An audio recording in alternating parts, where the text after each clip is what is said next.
ETF trading school में आपका स्वागत है। आज हम बात करेंगे कि अगर आपको कोई एसआईपी स्टार्ट करनी हो या इन्वेस्टमेंट करना हो, तो आपको स्मॉल कैप चूज करना चाहिए या मिड कैप चूज करना चाहिए या लार्ज कैप चूज करना चाहिए।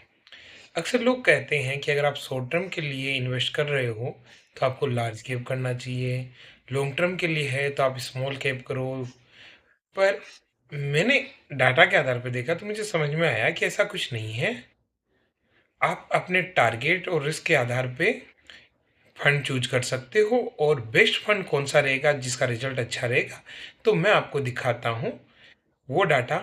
जब निफ्टी 50 ने हाई बनाया था या मार्केट जब से गिरने लगा था और जब मार्केट ने लो बना के वापस थोड़ा रिकवर हुआ, उस दौरान का डाटा कि कौन सा फंड कितने जल्दी से गिरा और लार्ज कैप, मिड कैप और स्मॉल कैप में, और कितना रिकवर हो गया, तो कितना परसेंट तक गिरा, है ना। ये सारी चीजें हम समझते हैं। तो चलते हैं अपनी स्क्रीन। तो आगे है मेरी स्क्रीन पे ये समझने के लिए कि लार्ज कैप, मिड कैप और स्मॉल कैप में से कौन सा बेस्ट है एसआईपी के लिए, इन्वेस्टिंग के लिए। तो यहाँ हम 5 इंडेक्सेस को ले रहे हैं। निफ्टी 100 यानी लार्ज कैप का, सेकंड आपका मिड कैप का, फिर स्मॉल कैप का, फिर माइक्रो कैप का, और सबको मिला दिया जाए तो टोटल मार्केट इंडेक्स, जिसमें टोटल 550 कंपनीज, सॉरी 750 कंपनीज हो गई है जिसमें। अब देखो, यहाँ जो हम टाइम पीरियड ले रहे हैं वो ले रहे हैं सितंबर, अक्टूबर और नवंबर, 3 मंथ का टाइम पीरियड ले रहे हैं, जिसमें कितना हाई हुआ कितना लो हुआ। उस दौरान मार्केट हाई था सितंबर में, फिर यह नवंबर तक लो हुआ और वापस रिकवर होने लग गया। तो 27 सितंबर को निफ्टी 100 हाई पे था 27,335, फिर वो गिरने लगा और 7 अक्टूबर को गिरकर वो लो बनाया उसने 25,644 का।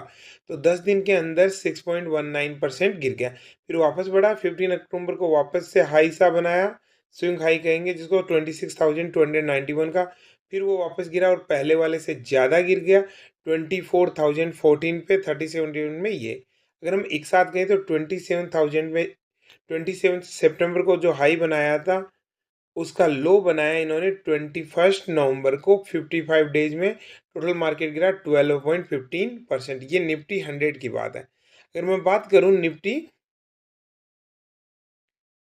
200 मिड, निफ्टी मिड 150 की, तो वो भी इसी टाइम पीरियड में लगभग, है ना, 25 सितंबर से 18 नवंबर, यानी ये उससे पहले रिकवर होने लग गया था 11.45%।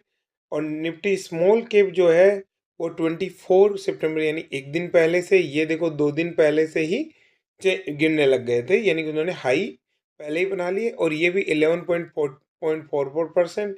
माइक्रो कैप भी 10.62%। अब आप देखो जो ये मार्केट गिरा है, तो सबसे ज़्यादा किस में गिरा है? लार्ज कैप में। और सबसे कम किस में गिरा है? तो आप देख सकते हो सबसे कम गिरा है माइक्रो कैप में। तो ऐसा माना जाता है कि लार्ज कैप ज़्यादा स्टेबल है, वो कम गिरते हैं। पर ये जो आपके 10-12% का जो करेक्शन आया था मार्केट में, उसमें ये देखा गया कि भाई लार्ज कैप की तुलना में क्या गिरा है, ल- कम गिरा है आपका स्मॉल कैप, और माइक्रो कैप और भी कम गिरा है। तो जो पुराने एजप्शंस है उनसे थोड़ा डिफरेंट है। इसकी रीज़न ये है कि लोग अब ज़्यादा स्मॉल कैप में इन्वेस्ट कर रहे हैं। जब गिर रहा है तो वहाँ पे बाइंग अपॉर्चुनिटी जल्दी आ रही है लार्ज कैप की तुलना में भी। टोटल मार्केट इंडेक्स को देख लो तो ये इन सब का एक तरह का एवरेज मान सकते हो, है ना। और ये लगभग आपके मिड कैप के आसपास का रिजल्ट ही देने वाला है। जो टोटल मार्केट इंडेक्स है वो लगभग आपका मिड कैप के आसपास देना, क्योंकि मिड कैप क्या हुआ कि लार्ज कैप और स्मॉल कैप के बीच का हो गया, तो ये दोनों का एवरेज हो गया, और इन सब का एवरेज होगा वो आपका लगभग टोटल मार्केट कैप या निफ्टी 500 में भी इस तरह का है। तो पहला जो हमने डाटा लो और हाई के आधार पे देखा वो इस तरह सा। दूसरा हम ये देखते हैं कि वापस रिकवर कितना करता है। तो देखो, जब ये लो बनाया इसने लार्ज कैप ने 25,640 पर, और वो वापस रिकवर होके उसने जो हाई बनाया वो 26,219 था, यानी लगभग ये 1,044 पॉइंट नीचे था अभी भी अपने पहले वाले हाई से। यहीं भी हम मिड में देखते हैं तो मिड में जो वापस से इन्होंने हाई बनाया वो 21,400 है। तो ये भी लगभग ये 1000 और 70-80 के आसपास का ये रह रहा है। 85 मान लो या 80 मान लो, इतने पॉइंट का रहा है, तो ये उसकी तुलना में वैसा ही है। पर स्मॉल कैप में देखोगे तो यहाँ पे ये बहुत कम रहा है, यानी 18,000 है। अब आप परसेंटेज में देखोगे तो आपको लगेगा भाई ये तो 26 है, 21,000 है, तो यहाँ पे कम होगा, पर उतना डिफरेंस नहीं है। आप आराम से देख सकते हो, ये केवल ये आपके कितने पॉइंट्स का डिफरेंस है, 1000 पॉइंट का। यहाँ पर भी लगभग 1000 पॉइंट, 1100 पॉइंट, और यही वाला डिफरेंस यहाँ होता तो बात अलग थी। पर ये डिफरेंस नहीं है, 1000 का भी नहीं है, 800 का भी नहीं है। ये डिफरेंस जो है वो लगभग 150 या 113 का रह गया है ना, 113 का डिफरेंस है गया। तो 10 गुना डिफरेंस कम हो गया। तो ये चीज़ देखो, ये वापस बाउंस बैक ज़्यादा कर रहा है। अगर हम माइक्रो कैप में जाएंगे तो एकदम डिफरेंट मिलेगा। जब ये वापस से हाई बनाया तो इसने जो 24 सितंबर को जो हाई बनाया था उससे गिरा, गिर के ये 7% गिर गया। फिर वापस से जो बाउंस किया था वो पहले वाले हाई से भी ज़्यादा ऊपर चला गया, और अब दोबारा गिरा तो 10%। ओवरऑल आप देख सकते हो कि नहीं गिरा। तो यहाँ पे ये लग रहा है कि बाउंस बैक भी माइक्रो कैप में ज़्यादा जल्दी है, फिर स्मॉल कैप में, और लार्ज और मिड में कम हुआ है। अभी के जो 3 महीने के उसके अकॉर्डिंगली आगे किस तरह से रहता है वो भी हम आगे देखेंगे। जिस तरह का कोई चेंजेस हुआ तो उसको समझने की कोशिश करेंगे। पर ये दूसरी मिथ जो चल रही थी कि लार्ज कैप जल्दी बाउंस बैक करेगा या जल्दी ऊपर आएगा, ऐसा नहीं है। क्योंकि अच्छी कंपनीज लार्ज कैप में भी है, खराब कंपनीज भी लार्ज कैप में। वही बात माइक्रो कैप के लिए है, स्मॉल कैप के लिए, वहाँ भी अच्छी कंपनी है और वहाँ भी खराब कंपनी है। जो अच्छी कंपनी है जो वो बाउंस बैक करती है, और जो खराब कंपनी है वो नीचे है तो भी कोई फर्क नहीं पड़ता, ओवरऑल इंडेक्स ऊपर आ जाता है। अब चलते हैं अगला डाटा, हम डे बाय डे कौन प्राइस है तो इसको देखो। मैं हमारे पास जो 5 इंडेक्स है उनकी प्राइस का कंपैरिजन करना चाह रहे हैं। तो कंपैरिजन के लिए मैंने एक बेस प्राइस का कॉन्सेप्ट डिफाइन कर लिया। तो ये क्या है कि जैसे मान लो कोई इंडेक्स है, उसकी प्राइस है 13,000, और वो हमारा फर्स्ट डे है ना, सितंबर अक्टूबर और नवंबर 3 महीने का डाटा देखेंगे। तो उसमें जो हमारा फर्स्ट डे है वो है 13,000 की इंडेक्स है। तो मैंने कह दिया कि भाई इसे 100 मानेंगे, इसे बेस मान लिया। और अगले दिन ये बढ़ के 13,400 हो गया। तो हम देखेंगे कि ये कितना परसेंट बढ़ा। तो आपको दिख रहा है ये 3.08% बढ़ा है। तो ये इतना बढ़ गया। फिर मान लो ये कम हो गया, तो कितना कम हुआ, जितना इसमें कम हुआ उतना ही हम इसमें कम कर देंगे। तो ये सिंपल सा एक रेशियो लिखा गया है कि इस प्राइस का अपॉन ये प्राइस इनटू ये प्राइस, इस तरह का रेशियो है। तो सिंपल सा एक रेशियो जिससे ये डाटा बन जाते हैं। सब एक कॉमन बेस 100 में चले गए। जैसे ये कम हुआ तो 99, फिर ये वापस बढ़ गया तो ये वापस 100 हो गया, क्योंकि ये 13,000 हो गया। तो इससे मैंने सारी वैल्यूज को कन्वर्ट कर लिया है। आप वैल्यूज को मैच करा सकते हो फॉर्मूले में, इस तरह से डिवाइड करके देख सकते हो कि वैल्यू मेरी सही दी हुई है या नहीं दी हुई है। ये पीडीएफ है जो मैं आपकी अपने टेलीग्राम ग्रुप में डाल दूंगा, तो वहाँ से आप देखो, एक एक डाटा को मैच कराओ। आपको ये डाटा मिल जाएंगे, एनएससी की साइट पे मिल जाएंगे, निफ्टी इंडाइसेज की साइट पे मिल जाएंगे। मैंने निफ्टी इंडाइसेज से डाउनलोड किए हैं, फिर उनको कन्वर्ट किया है इस तरह से। तो मैंने कहा 2 सितंबर को सभी की जो प्राइस थी वो कितनी थी, 100, ताकि कंपैरिजन करने में आसानी रहे। अब क्या हुआ, 3 सितंबर को इसकी प्राइस बढ़ी, इसकी भी बढ़ी, इसकी भी बढ़ी, इसकी भी बढ़ी, इसकी बढ़ी, सबकी प्राइस बढ़ी, पांचों इंडेक्स की। पर जिसकी प्राइस सबसे ज़्यादा बढ़ी है उसको मैंने ग्रीन में, यानी जो ओवरऑल रिलेटिवली उस डे में जो अपने रेफरेंस 2 सितंबर की तुलना में सबसे ज़्यादा, उसको ग्रीन में शो करेगा, और जो सबसे कम है उसको रेड में शो करेगा।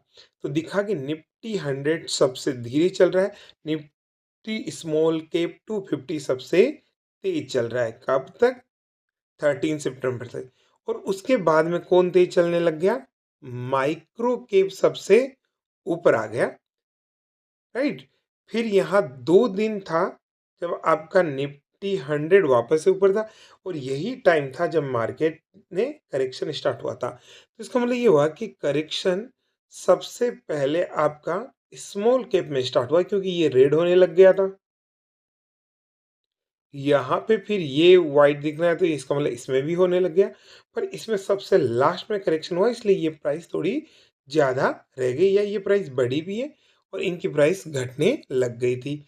अब इसकी प्राइस तो देखो बढ़ रही है पर रिलेटिवली नहीं बढ़ रही, यानी यहाँ मोमेंटम कम हो गया। पर इस रिजल्ट में आप देखोगे तो ज़्यादातर केसेज़ में आपको लग रहा है कि सबसे अच्छा परफ़ॉर्म है, क्योंकि इस दौरान मार्केट गिरा भी है, वापस भी आया है, पर ग्रीन जो सबसे ज़्यादा आपको दिख रहा है वो माइक्रो कैप में दिख रहा है। अब आपको पता है माइक्रो कैप का कोई ईटीएफ अभी तक हमारे पास नहीं है, एक इंडेक्स फंड ज़रूर है मोतीलाल ओसवाल का, तो ये एक ऑप्शन है। अगर मैं कहूँ कि माइक्रो कैप हमारे पास नहीं है तो माइक्रो को मैं इस कंपैरिजन से हटा दूँ और बाद में रिजल्ट कैसा बचता है वो देखें। इससे पहले एक चार्ट देख लेते हैं। देखो मैंने 3 इंडेक्स का चार्ट बनाया, निफ्टी 100, निफ्टी मिड 150 और निफ्टी स्मॉल कैप का। तो ये चार्ट भी हमारे उसी टेबल पे बेस्ड है। अब देखो यहाँ पे ग्रीन लाइन जो है, येलो लाइन है, वो निफ्टी 100 या लार्ज कैप की, रेड वाली मिड की और येलो वाली स्मॉल की। तो आप देख सकते हो इस ग्राफ में स्मॉल ऊपर है, केवल एक जगह है जहाँ पे स्मॉल कैप नीचे आया है, फिर यहाँ जब गिरता है तो नीचे आ जाता है, पर वापस से ऊपर चला जाता है, राइट? जब भी गिरता है तो सबसे नीचे स्मॉल कैप आ जाता है, फिर ऊपर चला जाता है। केवल एक जगह थी जहाँ फ्लैट हो गया था, यानी ये ज़्यादा चल गए थे। तो ओवरऑल दिख रहा है आपको कि स्मॉल कैप हर परिस्थिति में अच्छा कर रहा है, गिर रहा है तो ज़्यादा गिर रहा है। उससे ये हो सकता है कि आपको बाई करने के लिए बाई द डिप वाली स्ट्रेटजी में आपको ज़्यादा अच्छा मिल जाएगा, या आप जब एवरेज करोगे किसी भी स्ट्रेटजी से तो ये ज़्यादा मिल जाएगा, और एग्जिट करने के लिए बाउंस बैक ज़्यादा है। अब मैंने कहा कि भई अगर हम माइक्रो कैप को लिस्ट से हटा दें और केवल 4 इंडेक्स रखें, निफ्टी 100, मिड, स्मॉल और टोटल मार्केट को भी रख लिया, तो अब देखो जो ग्रीन ज़्यादा माइक्रो कैप जीत रहा था, अब थोड़े उसमें से शिफ्ट हो गए कहाँ पे? स्मॉल पे। कुछ इधर हुए हैं, कुछ इधर हुए हैं, इस तरह से आपको दिख रहे हैं। तो कभी ये ऊपर है, कभी ये है, तो कोई ख़ास इसमें दिख रहा नहीं है, कि ऐसा नहीं है कि भई अपोज़िट चल रहा है। जैसे देखो ये कम हुआ, तो ये भी कम हुआ, यहाँ ये बढ़ा, तो ये भी बढ़ा, ये बढ़ा, ये कम हुआ, तो ये वापस बढ़ गया, है ना? कहीं थोड़ा कोई सा चेंज है, इस तरह से ये है। तो आप ये रेड और ग्रीन से देख सकते हो कि ओवरऑल कहाँ है। तो एक तो ये समझ में आ गया कि मिड कैप का कोई रोल नहीं है ज़्यादा। लार्ज कैप और स्मॉल कैप में कंपैरिजन चल रहा है। ज़्यादातर केसेस में स्मॉल कैप जो है वो अच्छा परफॉर्म कर रहा है, यानी ग्रीन दिख रहा है, और जब रेड दिख रहा है इसका मतलब उस दौरान वो गिरा है और वो अगले स्टेप में जल्दी रिकवर हुआ है, तो इसलिए वो ग्रीन वापस से हो जाता है। देखो यहाँ रेड था, फिर ये वापस से यहाँ ग्रीन हो गया, फिर रेड हुआ, फिर ग्रीन हो गया, तो ये जल्दी रिकवर करता है। तो यहाँ से तो भी समझ में आ रहा है कि स्मॉल कैप है वो ज़्यादा स्टेबल है। अगर मैं यहाँ से टोटल मार्केट इंडेक्स को भी हटा दूँ, केवल 3 रखूँ, तब आप देख लो, अब केवल 2 में ही कंपैरिजन ज़्यादा रहेगा, कि यहाँ तक 90 सितंबर तक ये था, फिर ये परफ़ॉर्म करने लग गया, यानी ये अब आगे चल गया। बहुत बारीक सा डिफ़रेंस है। अगर मैं परसेंटेज में कहूँ, तो ये आपका 1.69% है और ये 1.85 परसेंटेज है वो स्टार्टिंग से, राइट? तो कुछ खास नहीं है, ये 2.56 है और 2.62 है। तो 0.06% का डिफरेंस है, कितना कम डिफरेंस है। तो फिर तो एक जैसी ही बात हो गई, राइट? और अगर लॉन्ग टर्म पे आपका स्मॉल कैप अच्छा रिटर्न दे रहा है, तो ड्रॉ डाउन है वो तो लगभग बराबर सा ही लग रहा है, उसमें हमको इतना कोई खास नहीं है। और ये एक टाइम पीरियड 3 महीने का काफ़ी वोलेटाइल मार्केट था, जिसके अंदर भी अगर ये सर्वाइव कर रहे हैं तो ये अच्छे हैं। थैंक यू, चैनल को सब्सक्राइब करें, और ये सीट में डाल देता हूँ अपने टेलीग्राम ग्रुप में।